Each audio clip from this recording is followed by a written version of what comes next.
Hola, ¿cómo estamos? Today we are going to talk about how to conjugate verbs in the preterite. Before we do that though, let's talk briefly about the uses of the preterite. There are four uses of the preterite. First, we use the preterite when we're talking about a single event or a completed event in the past. We're also going to use the preterite when we're talking about an event that took place in the past during a specific period of time or a specific number of times. For example, I lived in Mexico for 2 years. That's a specific period of time. Next, when there's a change or a reaction to something, like it began to rain, that's a change. A beginning or an end is going to be in the preterite. And finally, an action that interrupts something else. That action is a single event, so it's also going to be in the preterite. All right? Now, when we look at conjugating preterite, I group all the verbs into four basic categories in the preterite. First, we have regular verbs. Okay, regular verbs in the preterite, they're the first group. Next, we have verbs that are a little quirky. Okay, and in that group, we have verbs that are car, gar, zar, verbs that end with those three letters. We also have sandal verbs, which are stem changers. And we have a group that I call double vowel verbs, which we'll talk about here in a little bit. The next category are regular, if you can call them, regular irregulars, just your basic irregular verbs. And finally, we have a group of verbs that I call super irregulars. Okay?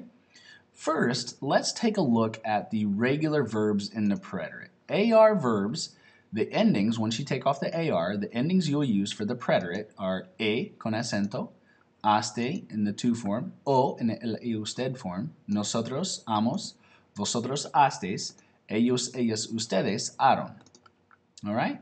Let's look at that in action. If we use the verb hablar, to talk or to speak, in the yo form, I spoke or I talked, hablé. Tú hablaste, él, ella, usted habló, nosotros hablamos, vosotros hablasteis, ellos, ellas, ustedes hablaron. Okay? The next part, ER, IR verbs. They're both the same, so we're going to put them here together. The yo form will end with I con acento, iste, io con acento above the O, imos, istes, ieron. All right? Let's take a look at that in action. If we use the verb comer, which means to eat, I ate, comí, tú comiste, él y usted comió, nosotros comimos, vosotros comisteis, ellas, ellos, ustedes comieron. All right? Those are the regular verbs in the preterite. The next category are the quirky verbs, and we're first going to look at car, gar, zar verbs. Okay? Now these car, gar, zar verbs will only change in the yo form. All the other forms are going to be regular. They're just a little quirky. Okay? The car, the ending, C-A-R, is going to change to K, Q-U-E, E con acento. Gar will change to ge, G-U-E con acento. Zar will change to se, se con acento. All right? Now, the reason these change is for the sound. We want to keep the same sound. For example, a C followed by an E or I will sound like an S. So when we take the AR off and we add just an E, it won't have that same hard K sound. So that C changes to a QU. Same thing with a G followed by an E or an I, it'll sound like an H. So to keep that hard G sound, we add that U in there. And then the same thing with the Z to the C. We want to keep that same sound. All right? So let's take a look at this, for example, with the verb buscar, which means to look for. The yo form is going to be busqué. You take off the AR and the C changes to a QU. All the other forms, buscaste, buscó, buscamos, buscastes, buscaron, are all regular. Okay? Here are other verbs that are car, gar, zar verbs. You can tell just by looking at the last three letters of them. So if you want to pause this here and write these down or read through these, you're more than welcome to do so. The next category in the quirky preterite are the sandal verbs. Okay? Now, these are stem changers. And only the IR verbs that stem change in the present tense are going to stem change in the preterite. The AR and ER verbs do not stem change in the preterite. And the only changes that are going to take place is the E will change to an I, or an O will change to a U. That's it. All right? Now, these changes only take place in the third person forms of the verb, singular and plural. Okay, which is why we call it a sandal and we don't call it a boot like we do in the present tense. Okay, because it's only the third person forms of the verb. Let's take a look at this. The verb preferir, to prefer. Okay, the yo form, preferí, preferiste, preferimos, preferistes, okay, they're all regular. The only forms that are irregular that are going to stem change are the third person forms, okay? So in the el, e, usted form, the E will change to an I, prefirió. In the third person plural form, the E will change to an I for prefirieron, all right? So let's look at the next category of quirky verbs, and these are what I call double vowel verbs, okay? Double vowel verbs are the ER or IR verbs whose stem ends with a vowel. So when you take off that IR, you take off the ER, that stem is going to end with a vowel, okay? All first person and second person forms of those verbs will have an accent mark on the I, okay? And also, the I in the third person forms of the verb will change to a Y. So let me show you what I mean by that. For the verb creer, to believe, if you notice, you take off the ending, that ER, the E at the end of the stem is a vowel, okay? So in the yo form, obviously, that is going to have an accent on it. It would normally. But the to form also, creíste.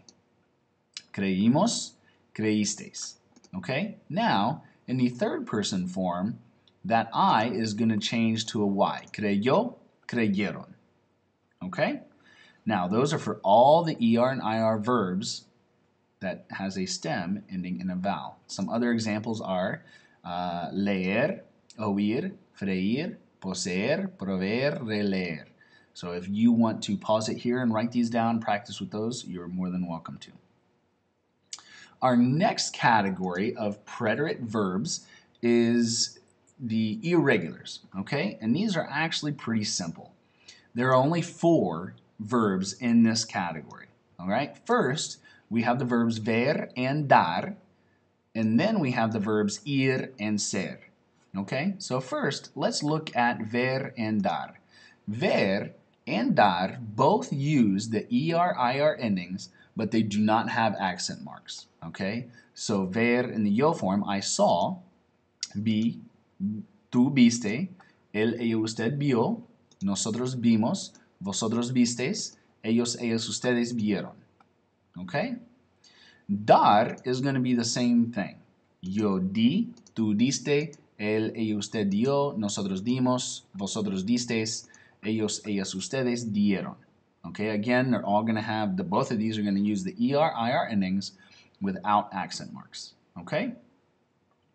The next 2 verbs in the irregular category are ir and ser, and they're both conjugated the exact same. Okay? So for example, the yo form, fui.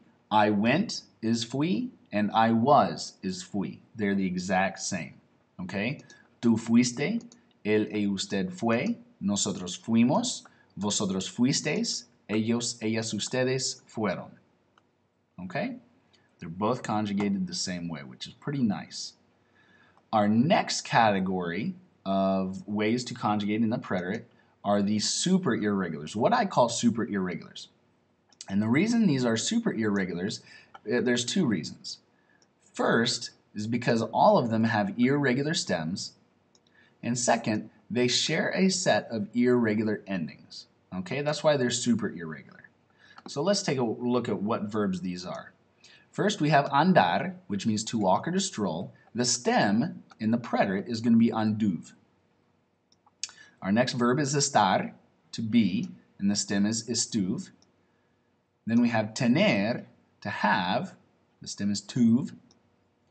Poder, to be able to, pud. Poner, to put or to place, pus. Caber, to fit, is going to be cup. Querer, to want, is going to be quis. Saber, to know, is going to be sup.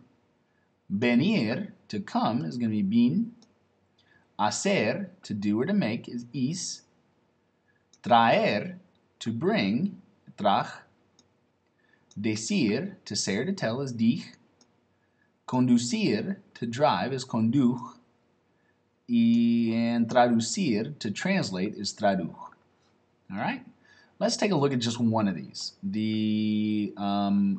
Before we do that, let's look at the irregular endings they all share. Okay, they all have those irregular stems, and then they have these irregular endings. Yo will end with e, tú iste, él, ella, usted, o, nosotros imos, vosotros istes, ellos, ellas, ustedes, ieron. And notice none of these have accent marks. Okay? Now let's take a look at an example. Estar, which means to be. All right? I was, yo estuve.